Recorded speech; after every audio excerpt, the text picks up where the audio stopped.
there. Right. So you guys were there. You go. Yeah. What were you, Gary? The flute or the clarinet? Skin flute. Skin flute. Nothing. I dabbled in it. That's what. Yeah. Dabbling Often. in some skin. He's dabbling in the skin flute right now. That's right. Why we keep him off camera for the most part. Put it on camera. What's more fun to play, your own music, or is it more fun to play other people's? It's words? different, but I really enjoy playing other people's music. What's the how many shows are you guys doing? Wait, and what's the Blink 182 connection? I missed that. Are you guys playing with them? No. It was just we you were used to talking cover about some them of their songs. Yeah, when we were younger, it was like Ah. a band that we were really into. This tour, the European tour, how long is it? How many shows and how many nights? And what's fatigue like with playing the hits and the Yeah. whatever? I think it's 12 shows or something. Yeah, it's pretty short. Oh, It's okay. like 2 weeks. Yeah, because we just got back from, I don't know what, like 6 weeks in the U.S. Yeah. a couple months ago. So I think we all needed a little bit of downtime. And then, so yeah, it's like 7 shows, something like that. Something like that. Maybe a little more, but yeah, it's usually the first few shows are a little rough because you're like, you've been drinking beer and you're a little bit tired and not out of shape. But then, yeah, after the first few shows, jet lagged, yeah. But yeah, then it picks up pretty quickly. Well, Spencer was mentioning coming back from a tour. How do you handle that? Because you walk out every night, obviously on tour, and thousands of people are screaming for you and all that, and then you come home and your wife is telling you to take out the trash, right? Is there a? It's actually a welcome transition after being on the road for that long. You kind of want to. You miss it. Yeah, being Okay. home stuff. And I also wish I have, could take out the trash. but I also have thousands of fans at my house just cheering me on. Oh, well, see that now that Making love to my fiance. They're just like, yeah, yeah. I was gonna say when I take out the trash, when I come back in, could you give me like a standing O or something for it? That'd be great. and somebody gets to do some gardening. Yeah. Encore, do the Mosh fucking pit, dishes. mosh pit. Are your friends always asking you to like play their birthday parties or? Phone messages. Yeah, no. We get fans that ask for, hey, could you do my voicemail? This is my friend. Talk to her, and then talk to my grandma and do that. Which And, is and you fun. feel obligated to do it. I hate saying no. I'm Yeah. one of those people, so I try to do as much as I can. But The most awkward thing for me is whenever you go to like a family party or something and everyone wants to talk to you about what you do, but no one really has any idea Uncle Bill what it just is like, that you do, or how it works. how it works in a band once. Yeah. And you want to go, oh yeah, then because they're interested, but they really don't know what they're talking about, and it's kind of hard to, because you could dive into details and tell them how it really is, but they That's wouldn't just a waste of time. understand. Yeah, Yeah. it's just it would take a long time. They should get a podcast. That's how we're learning. But it's more like, oh, you play music. Well, my nephew, Billy, he's in a band. Oh, Do you know Billy? No, I don't. No, well, you should meet him because you two Yeah. get along really Okay, well. I'm gonna go, Auntie Rosie, and I'll talk to you later. I saw you on the MTV too. I got the MTV too, and I see you dancing around like fruits. That was Auntie Rosie. That was Auntie Rosie. She smokes. She smokes. She's a heavy smoker. She has a little Stoma. cancer Right. kazoo right there. That's right. Stoma. I want Do any of you play the cancer kazoo, by the way? That'd be good. You've never seen that. no. I want a kazoo with me. the greatest fan experience story and the worst fan experience story. Oh, that's tough. Well, I can start you here. Has any big person that you admire or anything ever like reached out to you and say, "Hey, I want you to know that I really like your stuff"? And I hope the answer is yes, because otherwise that'll be uncomfortable. I think some of the people here, well, having you guys reach out. That was nice. Yeah, I think we're fanboys. over when we were in the UK in like August, we were doing some festivals where the Foo Fighters were headlining a lot of the dates. So we got to meet Dave Grohl, which was a big thing, and I think he watched us from side stage, which Oh, wow. Nice. made me Yeah, he's one of the nice. very nervous. That's Is a he- pretty cool aspect about the job is getting to meet people that you've admired for a long time. Weezer, we got to play a few shows with them. Like Pinkerton is one of my favorite records. And that was a really Really cool fanned moment. out. Very Yeah. cool. What band's total assholes? See, this is where we get in trouble because it's the same thing with Twitter, to where like our favorite people to follow are comics, but to a certain extent we have to use Twitter as like a promotional tool for our Right. band. And there's always those tweets that you get late at night when you're like a little bit drunk, where you're just like want to say something vulgar, and you're just like, "Fuck, I can't do it because this is gonna cause some like." So you just end up Right. like tweeting rap lyrics or something. So then, But there has then to I be- You need a fake tweet your account, but next then lyric. who would follow it? Yeah. You don't have enough Yeah, followers.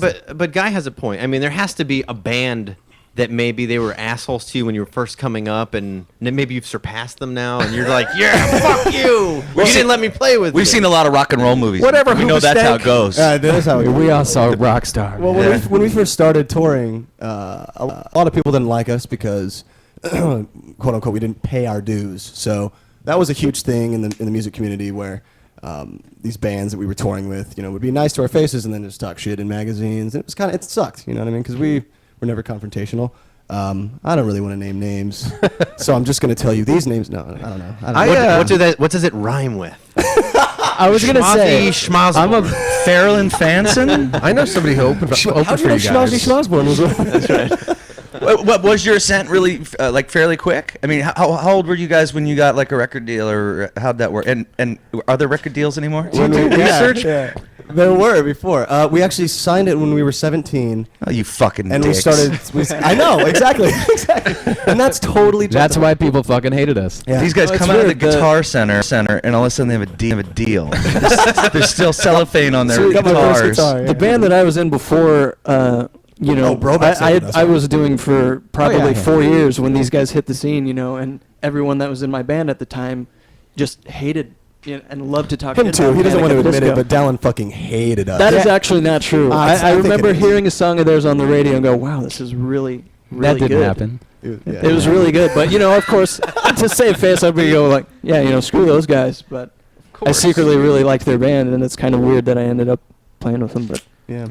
I know there was a, can we talk about there was a breakup kind of thing? Yeah. Okay. And I assume that's how Dallin kind of came in, right? Well, he kind of weaseled himself in, but yeah, he came in. So, I mean, I've read about this, obviously, but, like, what do you guys have to say about it? Is it really, was it the music? Was it the direction of the band? What was really the sticking point? It was pretty much the music. We were just so frustrated that we, just split right down the middle that we wanted to do different things. And that sucked because we took the music so just personally that it ended up becoming like a personal thing for a few months. You didn't sleep with his girlfriend? Unfortunately, no. It wasn't that awesome, but We need a way better story. I know. A way dirtier. So it was Fleetwood music, Mac. but fuck those guys because Well, what are they doing? What are they doing? Yeah, you Are guys they- ended up with the name, Yeah. so who are they? They're both still doing music. They did a record together under the name The Young Veins. Okay. And then they split up. Everybody Google that. Yeah, go for it. And I think they're both still doing music. Yeah. Just here and there. You wherever. friends? You guys friendly, or is there some rivalry? No, we talk once in a while. I haven't probably talked to them in maybe a month or two. So but you wish them well, is what you're saying. Of course. Yes. it's there's no hard feelings right now. Probably over the course of time, everybody jumps bands and stuff. I watched what's that Behind the movie? music? I watched some Behind the Music. Yeah. No, what's that Tom Hanks movie? That thing you do. That Thing You Do. I just watched that the other Yeah. day. This is a very That Thing You Do-ish. I mean, you guys have like the. We were the one-hit wonder, and then it like started piling down. We're like, oh shit, this guy's gonna take this guy's girlfriend, and then Yeah. it wasn't as dramatic as that, but yeah. What about like stuff like the X Factor or American Idol? Are those guys musicians? Are they legitimate? I don't know. Are they, Good or are they just question. like, or is it just a karaoke contest? I think I don't think it's somewhat even is- that. Yeah. No one really. Somewhat a karaoke contest. The only people that watch these shows, they're interested in the stories of the contestants. It's who has the saddest story and is also moderately talented. And every once in a while, some people will be on the show that can really sing, but that doesn't really matter within the context of the show because they're not selling music. They're selling a TV show. Stories and characters. But then they end up so- selling like Kelly Clarkson and all those other people. I I mean, think they're that's super sort of like talented. the line isn't like you've got the bands that write their own material, and then you've got you sort of have your own little opinion about the artists who don't necessarily write their own songs and just sing. Right. Is Yeah. just having a voice really enough? I mean, it is enough these days, but Right. personally, I think it's terrible. I think it's a bastardization of music, really. Like, Yeah. a lot of people have a really nice voice, That's the thing. You know what? Before my balls dropped, I had an awesome voice. You guys would have had me in the band. You're still bitter about your French horn career. That's true.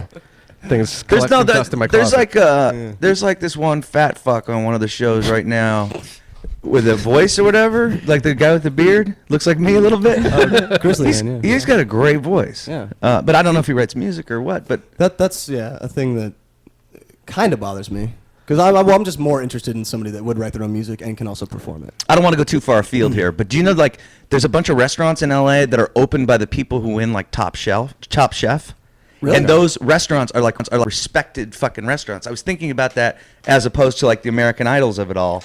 Yeah. Like, I mean, they're like at the top of the culinary Well, world. those restaurants are. I mean, the partners are Yeah. Bobby Flay and like respected. Right, but you didn't yeah. know about the head chef until he won this competition. But you know what? I digress because I'm hungry. I digest.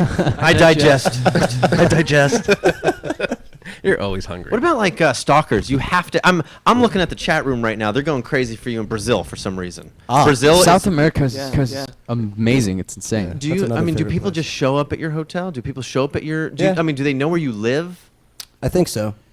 There's Well, a- yeah, actually, I know they do because I've gotten some fan mail. You're getting. and I always try to respond, if it's not too creepy. If it's not like a hair doll or What's something. creepy? Like what? Hair doll. I mean, You've gotten a hair doll? I always tell this story because it was like seriously the most scarring thing. We were on our first tour, and we had a fan give us cookies that she had made, and You don't know what's in that. exactly, and that was our mistake. That's is what we makes didn't it even think about exciting. it. So I had maybe 5 or 6 cookies, and our friend at the time who was doing merch and tour managing us, Dan, was eating them with me. He probably had 10.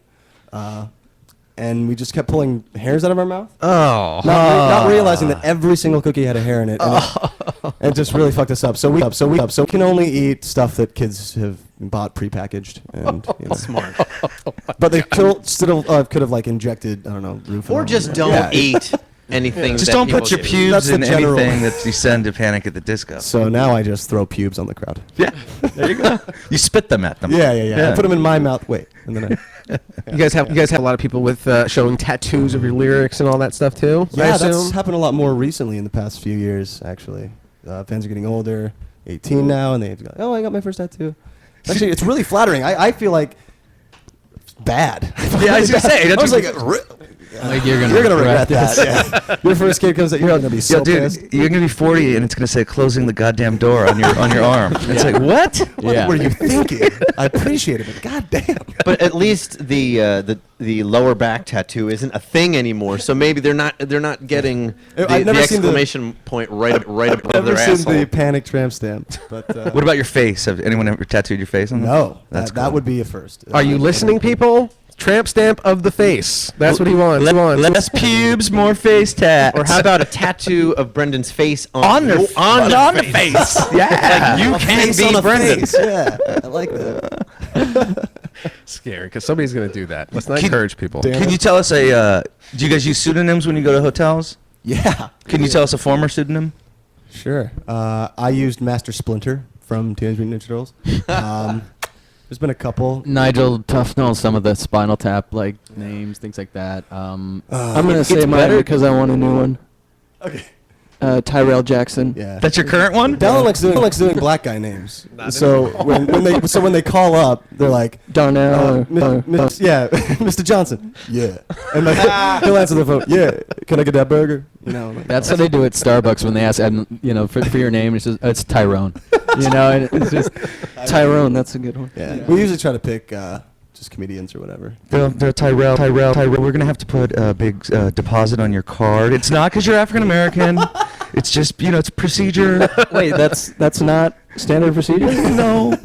No, it's 500 this time of year. Oh, okay. somebody was talking about, and I couldn't remember, but I think it's a better idea to do somebody that's way more famous than you. Do like Tom Hanks, or like, so that when they call, We're like, is this Mr. Elton John? Can you, Mr. Cruz, your burger, Mr. Cage.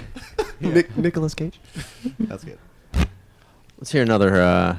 Another let's hear jam? another ditty. We could. Which I don't know. We have a couple Okay. covers lined up, but we could also do one of ours. Yeah, I'd like to hear something that you guys made famous. Okay. Well, I don't know if it's famous, but we did write this one. It is a song. This is a song by Panic at the Disco. Okay. Shall we? Yeah. This song is called "Ready to Go."